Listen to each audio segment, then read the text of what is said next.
Assalomu alaykum, sevimli azizlar. Bugun biz dunyodagi mashhur jamoatlarning farzand tarbiyasi nomli kitobdagi ikkinchi bob, ya'ni yangi bir jamoat bilan tanishib chiqamiz. Shvetsiyalik Sardor Valenburg jamoati. U da 5 avlod kishilarning hurmatiga sazovor bo'lgan Sardor jamoatining siri. Tuvandiksi Shvetsiyalik Sardor Valenburg jamoatining farzand tarbiyalashdagi 10 o'giti bo'lib, bu farzandlarni boshqalar hurmatlaydigan Sardor yoki yuqori darajali korxona boshqaruvchi ma'muriy amaldor, ya'ni CEO ga aylantirish uyda yurayotgan ota-onalarga bag'ishlandi. Birinchi, dengiz armiyasida askar bo'lib, mustahkam ruh yetildiring. Ikkinchi, dunyoviy mashhur universitet o'qish va davlat alqagan korxonalarda xizmat qilish orqali nazar doirangizni kengaytiring. Uchinchi, xalqaro kishilik munosabat o'rnating. To'rtinchi, ajdodlarning pand nasihatlariga hurmat qiling va e'tibor bering. Beshinchi, jamiyatdan ilib jamiyatga ishlating. Oltinchi, har yakshanba kun atiganda bolalaringiz bilan birlikda oilaning. Yettinchi, uka bo'lish sifatingiz bilan akangizdan kichik kelib qolgan kiyim-kechaklarni kiyish orqali oddiy-sodda, tejashlik turmush usulini yetildiring. 8. İş qilganda qo'pollik qilmang. Gap so'zda boshqalarga azor bermang. 9. Navringizga hayotlik ustozi bo'lib, beshingizdan o'tgan issiq sovuqlar va tajriba saboqlarni aql, farosat, hikmatlar bilan qo'shib o'rgating. 10. Navoda varislik qilg'uchi bo'lishni o'ylasangiz, sizda jazman vatanparvarlik ro'yi bo'lsin. Davlat alqagan korxonalarda xizmat qilish orqali nazar doirangizni kengaytiring. Kəpsiz ballarmı başqalarının hörmetiga sazovor bo'lgan zardar kishilarga aylana oladi. Odatda jamiyatda belgilik o'rni bor kishilarning hammasi kishilarning hörmetiga sazovor bo'lganlardir. Jamiyatning har qaysi sohasida boshqalarning hörmetiga sazovor kishilar intayin ko'p. Masalan, boylar, korxonchilar, o'qituvchilar, olimlar, siyosiyonlar. Agar jamiyatning har qaysi sohasida kishilarning hörmetiga sazovor odamlar ko'paysa, bu sohaning taraqqiyot va inoqlik darajasining shuncha yuqori ekanligini ifodalaydi. Bo'libmi, zardarlar topidagi kishilarning hurmatiga sazovor boylar va korxonchilar ko'paysa, kelgusida jamiyatning yetakchi kuchiga aylanadigan yoshlar, o'smirlar ularni ulgu qilib, to'g'ri ham aktiv yo'nalish taraqqiy qila oladi. Bu yoshlar, o'smirlarning taraqqiy qilishiga foydali bo'lib qolmasdan, butkul davlat va hatto butkul jamiyatning taraqqiyotiga foydali. Suyimli azizlar, mishat bir narsani qistirib o'tkim kelyotidi. Farzand tarbiyasi nima uchun intayin muhim? Farzand tarbiyasida biz Nemishqa faqat o'zimizning balasi bilan kifoyalanib qolmay, butun bolalarni o'rtaq yaxshi ko'rishga tirishishimiz kerak degan vaqtida bizning bolalarimiz cho'ngib, balkim boshqalarning bolalari bilan maktabdosh bo'ladi, yaslida birga do'st bo'ladi, sal cho'ngilab universitetlarda birga o'qib qolishi mumkin va hatto keyin tunishib bir-birisi bilan to'y qilishi mumkin. Demak, voy xalqning bolasi deb o'tib ketolmaymiz-ku. Bu degan gap haqni uyga kirib balangni tarbiyala, manda tarbiyala deganlik emas. Ammo atrofimizdagi har bir bolaga, masalan, o'zimizning bolamizning oldida diqqat qilgan bilan haqning bolasining oldida diqqat qilmaslik. Mush tamak chekadigan yaxshi dadlar deb qo'yay. Balamning oldida tamak cheksam sat to'msin degan bilan haqning bolasining oldida chekayveradi-ku tamakisini. Demakchi, mushunday nuqtalarda demakchi. Ya'ni har yerda kichik bolalardan bekrak hayo qilish degan. Cho'ng odamdan hayo qilamiz biz, lekin kichik bolalarga bek diqqat qilmaymiz-ku. Men shuni demoqchi. Kichik bolalardan bekrak hayo qilish, kichik bolalarga bekrak hurmat ko'rsatish, kichik bolalarni texmi ularda yaxshi ta'sir qoldirish intayin muhim. 150 yillik tarixga ega, u da 5 avlod dunyo xalqining hurmatiga sazovor bo'lgan boy bir jamoat bor. U dal Shvetsiyalik Valenburg jamoatidir. Bu jamoat Kennedy jamoatiga o'xshash dunyodagi mashhur guruhi Shvetsiyadagi vakillik korxona bo'lib, xalq bu guruhni intayin hurmatlaydi. Buningdagi asosiy sabab bo'lsa, ularning qisman foydasi orqali jamiyatga javob qaytarganligidandir. Bu jamoat boshlanishida kishilarning hurmatiga sazovor bo'lgan emas. Valenburg guruhi ochgan banka nurg'un pul topgan, lekin bu guruh jamiyatga to'p qo'shishni aslan unutib qolmagan. Bu guruh Shvetsiyadagi mo'tvar korxonaga aylangandan keyin Valenburg jamoati 150 yildan buyon 5 avlod kishilar bu sharafni saqlab kelmoqda. Boy bo'lish oson. Boy bo'lishni davomli saqlab qolish oson emas. Ammo bu boyliqni avlodma-avlod davom qila olish texim oson emas. Bu farzand tarbiyasiga, shundaqla aql farosatga, jiroqni ko'rarlikka nurg'un narsalarga taqiladi. Valenbog guruhini dunyoviy korxonlar qatoriga kirgizgan kishi Andrey Oskar Valenbog 1816 yil tug'ilib, 1886 yil vafot bo'lgan. Uning dadasi Pop, onasi boy savdogar oilasi tug'ilgan. Balaning kenjisi bo'lgan Andrey kichkidan boshlabla kapsiz bola bo'lib, o'rganish natijasi ancha yaxshi emas edi.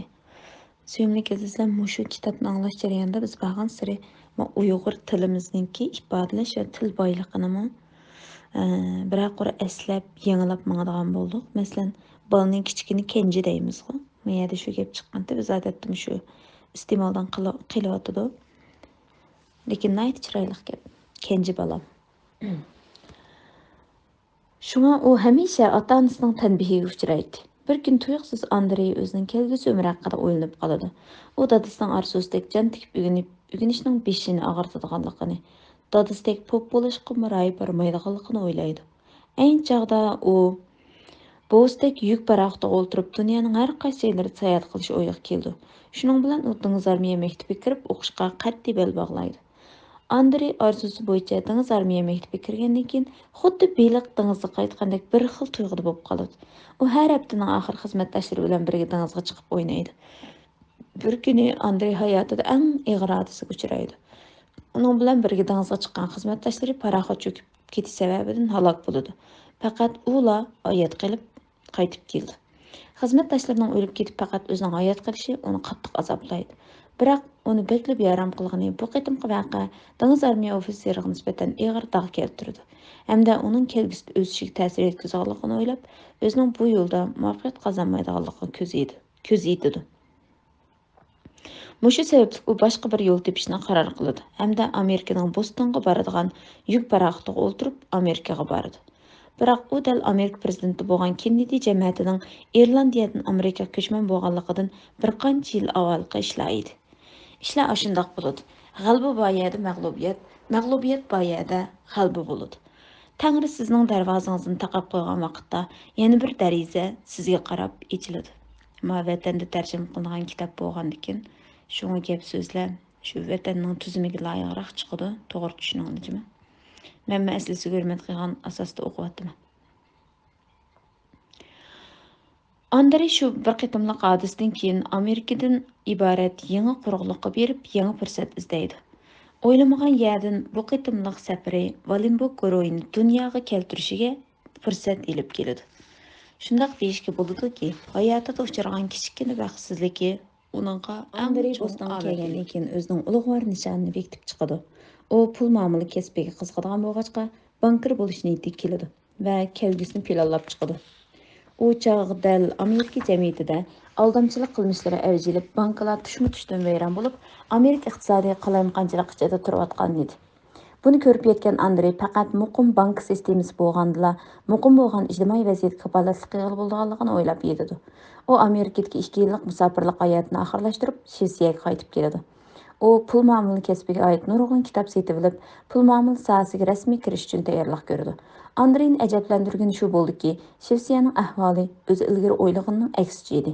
Uning vazifasi asli kelib, dengiz armiyasining e'tirof qilishiga erishib qolmasdan, balki u yana 1846 yili Parliq paraxotining kapitani bo'ladi.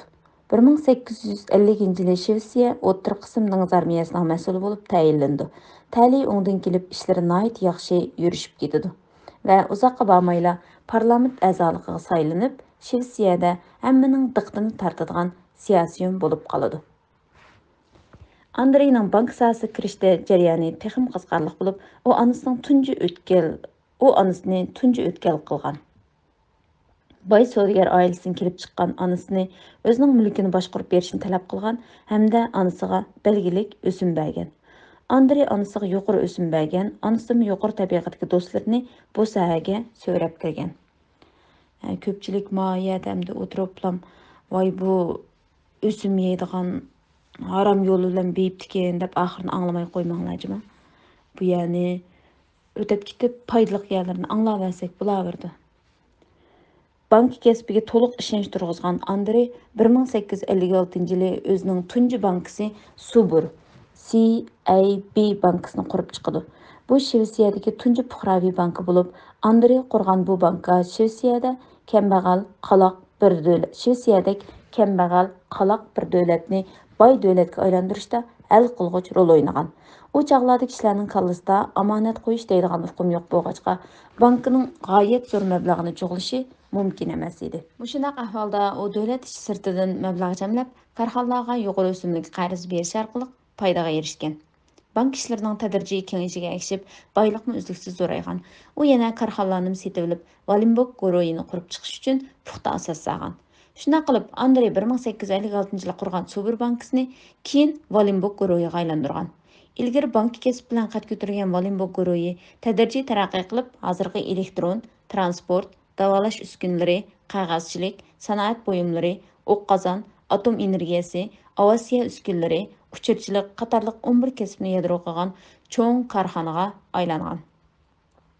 Valenbok guruhi ko'pchilikka notanish bo'lishi mumkin, lekin uning nomi ostidagi korxonalar ko'pchilikka nisbatan notanish emas. Masalan, Ericsson, Electrolux, ABB, ya'ni elektronlik mashina, Volvo guruhi, CAS Avasiya guruhi, Scania Soda avtomobili qatorliq 100 dan ortiq shirkatning hammasi Valenbok guruhi bayroq ostidagi korxonalardir. Bular ostidagi biz Volvo'ni bilamiz, deyman. Ya'ni mashinaning markasi Volvo. Hem dünyadaki en bexatar hech qanday hozirgacha Volvo'da bo'lgan qatnash vaqasi yoki qazolarda hech qanday hozirgacha odam o'lib boqmagan-da. Shuningga dunyodagi eng bexatar mashinalar deb bexatarlik darajasi jihatdan yuqori o'rin turadi, ham dangliq marka, ham qimmatli. Shuni bilamiz mencha nurg'unlar. Bir qancha yüz yildan buyon Valenbok jamiyati Shvetsiyaning so'd sanoat va iqtisodiy jon tomirini o'z qo'lida tutib kelmoqda hamda Shvetsiyada tojsiz shoh degan nom bor. Valenbok guruhi bayroq ostidagi 100 dan ortiq shirkatning birigimi Valenbokning nomi qo'yilmagan. Birlikka kelgan belgisimi yo'q. Bu asosliqi Valenbok jamiyatining har bir shirkatga mustaqil tijorat huquqi berishda boshdan oxir chang turib kelganligidan bo'lgan. Gerçi Valenbok jamiyati korxonalarning idorlik huquqiga ega bo'lsa-mu, lekin har bir shirkatning tijoratini butunlay maxsus direktorning mas'ulligiga topshirib bergan. Hamda har bir shirkatning o'ziga xos nomi bo'lgan. Bu boshqa cho'ng korxonalarning kichik korxonalarga nom berganda, bosh shirkatning nomiga kirish usuliga o'xshamaydigan tarafining ro'shan bir selishtirmasi. Mayli Kennedy jamiyati yoki Valenbok jamiyati bo'lsin, ular mashhur jamiyat bo'lish sifati bilan jamiyat a'zolari o'rtasida inoq munosabatni saqlab qolishni talab qilib qolmasdan, balki yana jamiyat va davlat bilan yaxshi bo'lgan aloqani saqlab qolgan. Faqat shunday qila olgandilar bir jamiyatning hurmatiga noil bo'lib, kishilar cho'qindigan mashhur jamiyatga aylana oladi. O'xshashlar o'zini barliq keltirgan jamiyatga javob qaytarishni unutib qolmagandilar, u cho'qim jamiyatning hurmatiga sazovor bo'la oladi. Suyumlik azizlar, mishani o'qib o'tib, men farzand tarbiyasida eng jiq ota-onalar yo'l qo'ygan va eng jiq uchraydigan masalalarning birisi shu qarindoshlar o'rtasidagi inoq munosabatni saqlash. Buning beshida, masalan, Turkiyaga kelgandan keyin qisqanchlik, ya'ni bolalarninki ichidagi bir-birini qizg'inish. Mushu xil hissiyotni zodi qanday qilaman deydigan, hatto shu darajada ba'zi ishlar uchraydiki, mening bolam qo'saq ko'tarsam ko'tami dedi, yoqtirmaydi ekan deb o'ylab, shu 4-5 yoshlik bolasining og'ziga qarab tug'ish tug'maslikni qaror qildigan neliqadek ziyoda ish o'tib ketgan demokratik mushtaq ahvollarmi bormi? Bolalar bilan bo'lgan inoq munosabat va bolalar o'rtasidagi munosabatni to'g'ri ko'zatish intayin muhim. Hamma bolalarda ko'riladigan, bolalikning ham mezgilida ko'riladigan ba'zi man qaratadi, yedim, men yemedim, u bu degandek ushaq-tushak masalalarni mening bolam qizg'anchoq, oyisidan qizg'indi, ukasidan qizg'indi deydigan yuqur prinsipga ko'tarib olish va yoki bo'lmay qolib qolsa, shundoq masalalar bor bo'lsa-mu, voyjon bizmi shunday to'xtab sal qarab o'tkazib o'tish, keyingi vaqtlarda bu qarindoshlar o'rtasidagi bog'ni chingitishga ahamiyat bermaslik oilalarning Булып ата-аналарныңки мәгълүбиятләренең берсе булып калды. Шуңа aile əzaları oturusundakı inaq münasibət, bir-biriga nisbətən can көйдіріш, bir-biridən heç nimasını aymaslıq insonni ən çoğ bəxtlərindən birisi. Әмді normal şu insaniyyətninki әмділік tərtibləri boyunca əlbəttə ölümнің qeri yeşi yox deymiz, lekin ata-analar bururaq ketib balalar qalıdığı əmdi. Məsələn, normalda. Şunun olan bizning balalarimizga qoladigan eng yaxshi ne'mat oji-singil, aka-uka qarindoshlari. Ular bu ne'matni bilishi, davomli e'tiborlab, qo'g'dishi, saqlashi bek muhim bo'lib, bizdek mana musofirchilikda yashayotgan kishilar uchun, bolalar uchun qarindosh bek muhim bir-biri bilan. Shu bolalarning sonini imkon qadar son va sifatini teng o'stirishga ahamiyat berish bek muhim. Bolalar orasidagi qarindoshlik munosabatni kuchaytirishga ahamiyat berish va mushuni muhim kun tartibga kirgizish bek muhim. Davom qilaylik. Agar ota-onalar farzandlarini munavvar ixtisos egasi qilishni o'ylasa, undaqda farzandlarini kichik doiradan sakrab chiqishga yordam berib, tashqi dunyo bilan keng uchrashtirish orqali nazar doirasini kengaytirish kerak. Albatta, agar bolalar o'zlarining orzusini vujudga chiqarish uchun izlansa, qaltisish bo'ladi. Undaq qilmasa, ota-onalar o'zlarining rolini joriy qildirib, bolalarni o'zlarining kelgusini tepib olishiga yetaklash kerak. Shubhisizki, Androning ota-onasi bu jihatda baxtli sanıldı. Ular bu məsələdən qılça endish qilib baxmagan. Chunki Andro bo'ysundirg'ich pir filmidagi o'smir pirga o'xshash o'z orzusini ro'yobga chiqarish yo'liga qadam bosgan. Talabchan avlodlarni tarbiyalash orqali avlod-mavlod hurmatga sazovor boy jamoatni barliq keltirgili bo'ladi. Mashhur jamoatlar jamoat a'zolari o'rtasidagi inoq munosabatni saqlab qolishni talab qilib qolmasdan, balki yana jamoatni, jamiyat va davlat bilan yaxshi aloqani saqlashni talab qilgan. Agar bir jamoat o'zining mavjudligini o'ylasa, jamiyatning hurmatiga erisholmaydi. Shundaqla mashhur jamoatga aylanmaydi. Amaliyotda bir boyning maydonga kelishida, uningga muvaffaqiyat qozonish fursati yaratib bergan jamiyat va o'zi uchun xizmat qilgan ishchi-xizmatchilar muhim omil bo'lib hisoblanadi. Buningdan bir boyning cho'qim o'zini barliq keltirgan jamiyatga davomli mulozimat qilgandilar, ko'pchilikning hurmatiga sazovor bo'la oladiganligini ko'rib olg'ili bo'ladi. Aksicha, bir boyning umrida topgan boyligini o'ziga ishlasa, uning to'ymas, miliç mallah xo'jayini bilan nima farqi bo'lsin? Miliç mallah xo'jayini bilan mashhur jamoatlarning farqi uning jamiyat bilan yaxshi munosabati bo'lgan yoki bo'lmaganligini ifodalanadi. Shuning uchun xo'lim qo'shnilar va jamiyat bilan inoq munosabatda o'tish mashhur jamoatlarga nisbatan intayin muhim. Bu jihatda Valenburg jamoatining usuli eng mukammal ulgu bo'la oladi. Mush yerda shuna bir parang esim kelib qoldi. 2010-yilda meningki yatoqdishimning tog'asi mashinapti. Shuning bilan biz ta'tilda yongan vaqtimizda poyezd bilan mangmay shu mashinaga chiqib oldik. Atishlik qadamdi bu. Yo'lda mang'ich parang qilib berdi. Va shu atishlik savdoga manda usta degan gap bo'lgandi. 2010-yillardagi mening savdo haqida ko'z qarashlarim. Men dedim, Qashqarlik bek ustimki deyman, gapga shunda usta desam, bek kulib ketibman deganchi menga. Ukam, siz bunda yoymada haqqa, masalan, pashmat setib, bir qo'y, ikki qo'y pulimda gapdallik qilganni savdoga demaymiz. Ular shunda jon boqadigan tirikchilik qilayotganlar. Savdo deganni yeningizga pul elib sürmey, mandaq million degan son bilan dunyo jo'gilab yurib qo'ysangiz, mani savdo deymiz. Mani savdoga usta deymiz. Manda kelib bir odam yana kelgan bo'lsa, obdan baho talashib, bir mo'chan foydalanchi qila olganni savdoga demaymiz. Ya'ni cho'ng tijoratchi demaymiz. Uni shu tirikchilik qilayotgan ovqatchi deymiz deganda shuni achchig'im kelgancha menga. Shu chaqlardamdi. Men Qashqarlik bo'lsam, Qashqarda nurg'un zardor boylar bor albatta.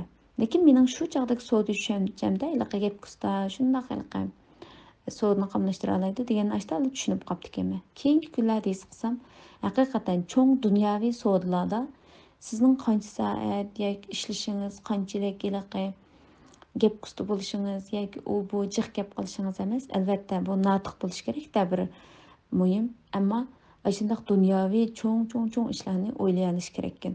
Balkim sizlarga avatgan filmni ko'rgan bo'lishinglar mumkin. Jamoat haqidagi-chu.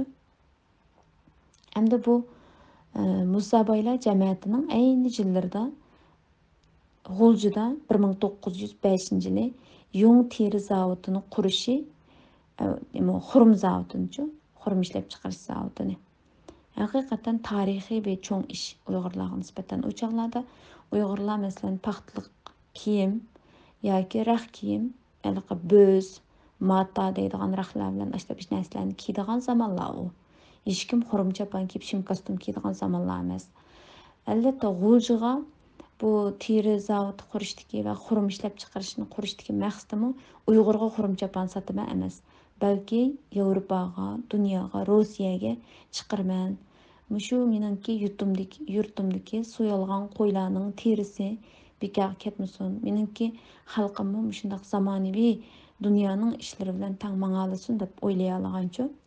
Şunu bu yerda bolalarimizni o'zimiz ko'radigan, o'zimiz biladigan doirada emas, kelgusi uchun hozirlaydigan bo'lgan ekan, cho'ng ishlarni ko'zitish, cho'ng jamoatlar, cho'ng kishilar, mashhurlar bilan uchrashtirish, ularning nazar doirasini ochish intayin muhim.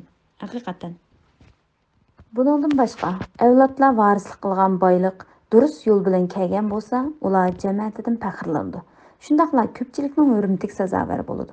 Anglashlar qaraganda Rockefeller jamiyati haddi hisobsiz boyliq to'plagan bo'lsa-mu, biroq bu jamiyat 5-avlodga kelganda bu g'oyat zo'r boyliqidan iftixorlanmagan. Chunki Rockefellerning buvisining boyliq to'plash vositasi intayin qabih bo'lgan.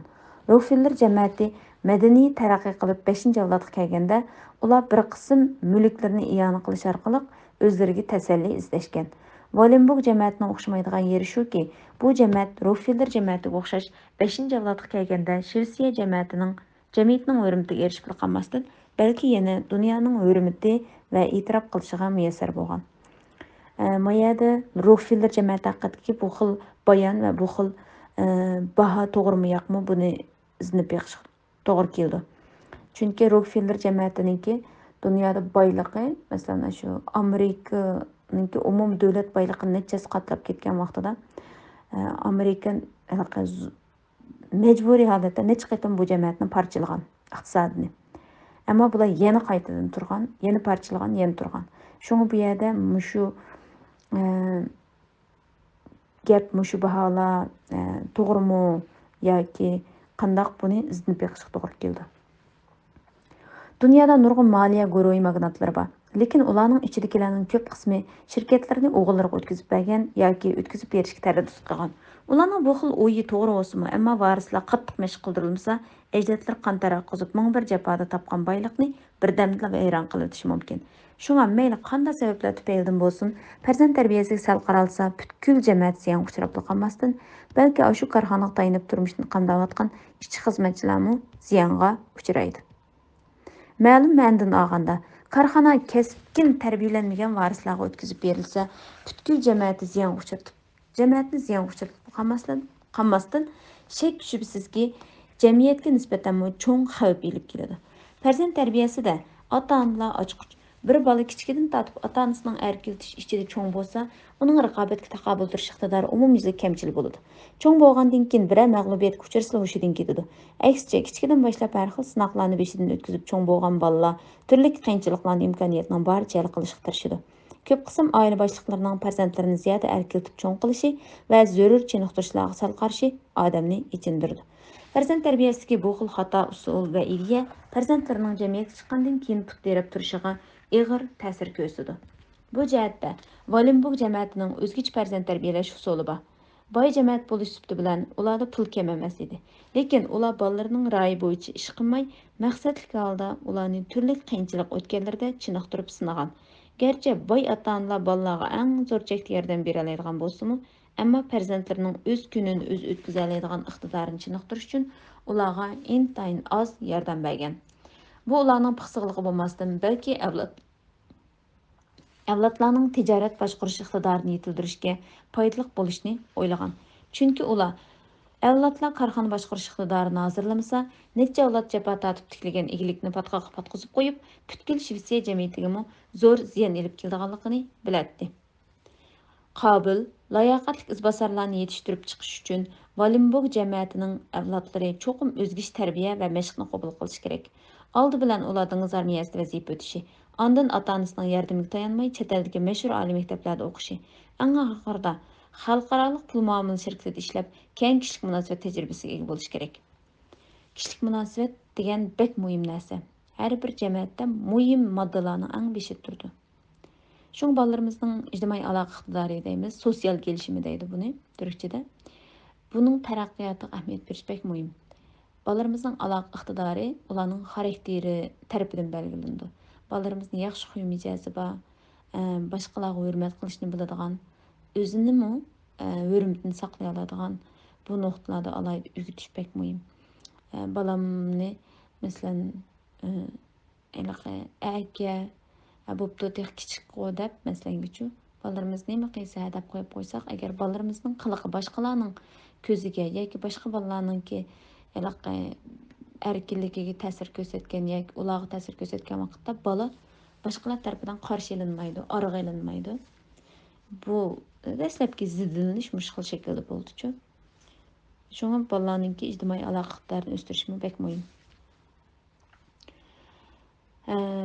Bu Valenburg jamiyatining avlodlari qo'ygan negizlik talab bo'lish bilan bir vaqtda Valenburg jamiyati korxonalarining merosxo'rlari cho'qim qizg'inlik, rahbarlik kuchi, vatanparvarlik va axloq qatorliq fazilatlarni hozirlagan bo'lishi kerak. Umuman Valenburg jamiyati varislarida rahbarlik iqtidori va vatanparvarlik ruh bo'lishini talab qilgan. Mushu asosda yana korxonaga o'zini bag'ishlash ro'yi, korxona boshqarish qizg'inligi va korxona texnik yaxshi taraqqiyotga yetaklaydigan ta'sir kuchi bo'lganda Valenburg jamiyatining eng oxirgi varisi bo'la olgan. Suyimli kezdiler, bugünkü kitap o'qishimiz müşakchi bo'lsin. Oxirini yana davomliq, ertadan boshlab davom qilamiz. Xayr, xush